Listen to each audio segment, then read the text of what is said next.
We're going to discuss a very important topic, which is epigenetics. Before going in to discuss epigenetics, I would just want to review the normal DNA and how protein formation happens. So this is known as central dogma. I'm just going to revise this. This is nothing but there is DNA.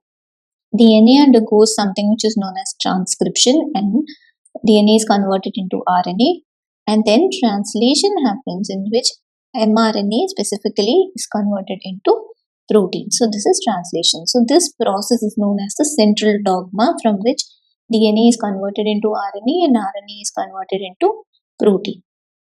So we can see here the image here depicts the central dogma, where we have a DNA and the DNA is converted into RNA, and RNA finally forms the protein.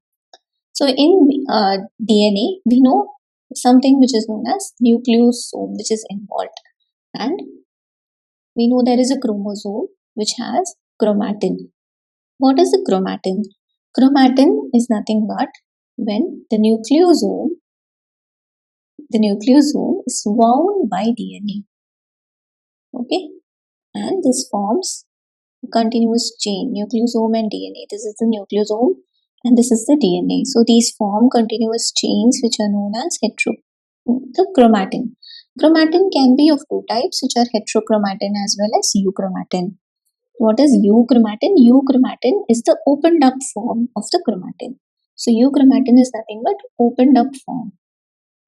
Okay, so it is more transcriptionally active because since it is loosely packed and since it is opened up, the enzymes which are helpful in transcription, they will be easily available, and the sites will be easily available, and hence this is more genetically active. Usually you can see that in a nucleus, euchromatin is present in the inner side because it is transcriptionally active. Similarly, the heterochromatin is an inactive part. It is very much tightly wound together. So the transcriptionally active parts are not very much available for the enzymes, and this is genetically inactive. This is highly packed. Usually you can see that the heterochromatin is present in the periphery of a nucleus. Okay. Now we are going to see epigenetics. We have seen the components of DNA, RNA, and transcription, everything we have seen.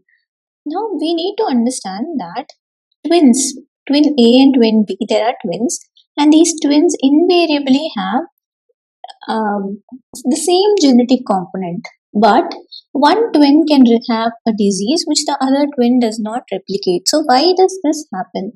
This itself gives us evidence that there is something more than the genetics or about the genetics which we have to consider. Okay, in these kind of scenario, when the genetic material is absolutely normal, but still there is some phenotypic difference in twin A and twin B. Twin A can develop a certain disease. Twin A can react to a disease in a different way, whereas twin B may not replicate the same thing. So this is where epigenetics comes into picture. Epigenetics means some things which modify the genome but not exactly altering the DNA structure. So this is what epigenetic is. It modifies the genome but without altering the DNA structure. So there's no genetic mutation, there's no alteration, no duplication, no deletion, but still there is significant disease formation. So that is what epigenetics is. And this is a very much evolving field, and there's lots of research going on in various disease scenarios. We saw histone earlier, right? So this is what a histone protein looks like. So histone is, we know that DNA is negatively charged and histone is positively charged. So there are 4 histones which are there in the core histone proteins, which are H4, H2A, H3 and H2B. Okay, and then the DNA is wound around these histone proteins because we know this is negative and this is positive, so it's going to be easy. And now there is a linker histone protein, which is the H1 histone, which links one histone protein and the other histone molecule. So this is what the chromatin structure is, and the amount of turns which the DNA takes is 1.8. Okay, 1.8 turns. So this is one thing. And now we can see that there are a few molecules. This yellow color and This red color, these are molecules which methylate or acetylate the chromatin structure.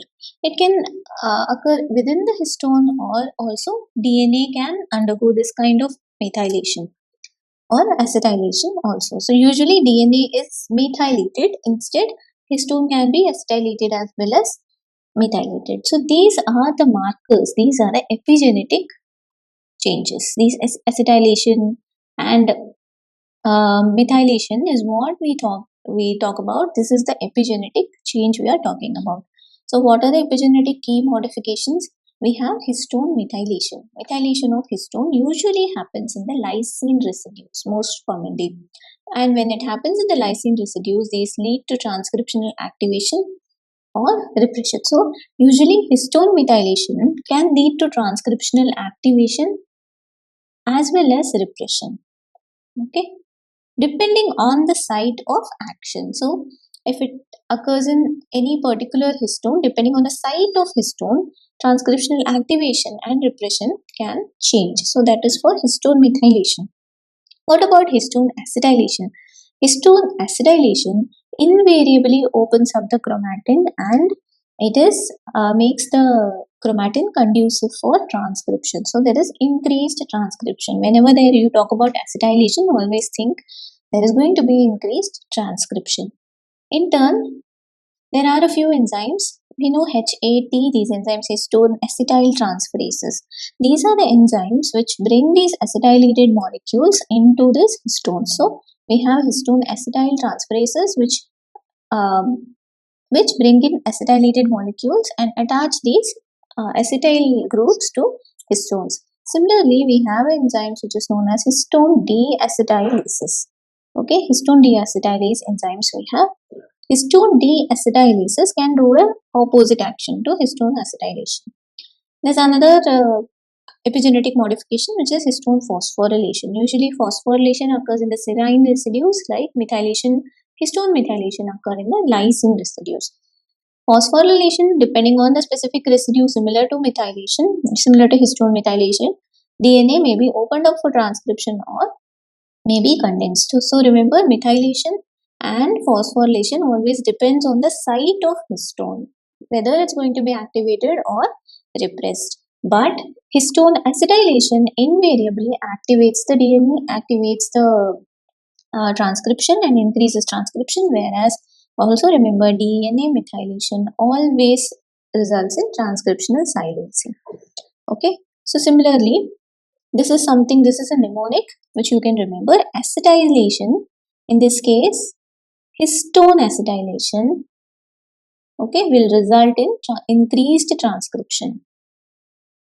Okay, and methylation mutes the DNA. So M for M. And this is for methylation is for DNA methylation, not for histone methylation, because we know histone methylation depends on the site, whether there is transcriptional activation or transcriptional repression.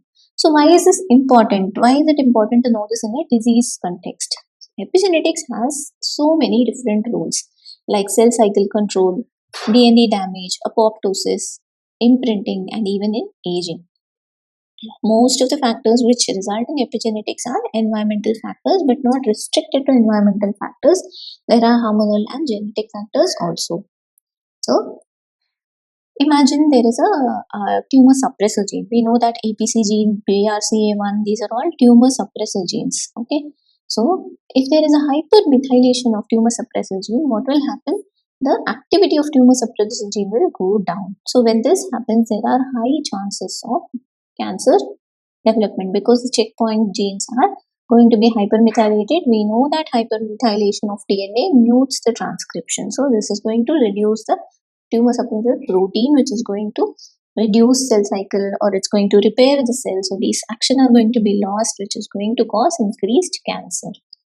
Instead, imagine there is hypomethylation of oncogenes. So these are oncogenes.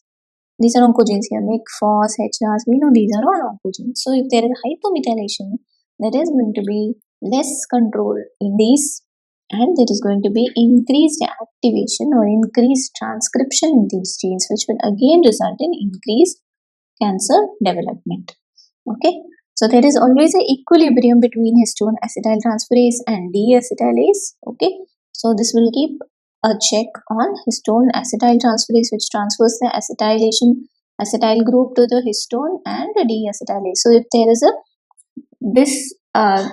this equilibrium in this, then again there is going to be increased transcription. If there is increased acetyltransferase and decreased deacetylation, then again there is going to be increased transcription, which again has chances in resulting in cancer. So DNA methyltransferases, we have three enzymes: DNA methyltransferase 1, 3A and 3B. All three are responsible for methylating the DNA.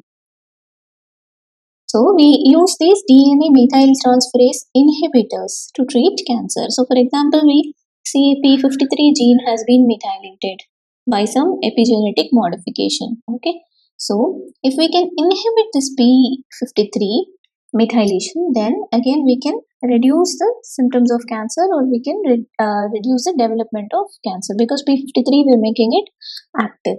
Similarly, we use histone deacetylase inhibitors such as vorinostat to remove the acetyl groups from histones. So we know that acetyl groups in histones are going to make these histones more active, right? It's going to be more increased transcription is going to happen if there is more acetylation. But if we remove this acetylation, then transcription will reduce, and chromatin condensation transcription repression can happen, which can actually result in reduction in symptoms of the cancer, or it can even be used as a therapy in certain cancers to reduce the symptoms. So these are a few things which you have to remember. When I say increased transcription, it means that the acetyl groups, they actually convert our heterochromatin to euchromatin. Okay, heterochromatin is converted into euchromatin, which is more opened up. Similarly, when I say there is decreased transcription or transcriptional repression, it means the euchromatin which is already there is converted into heterochromatin. So these are the basics of epigenetics which you have to remember. Thank you.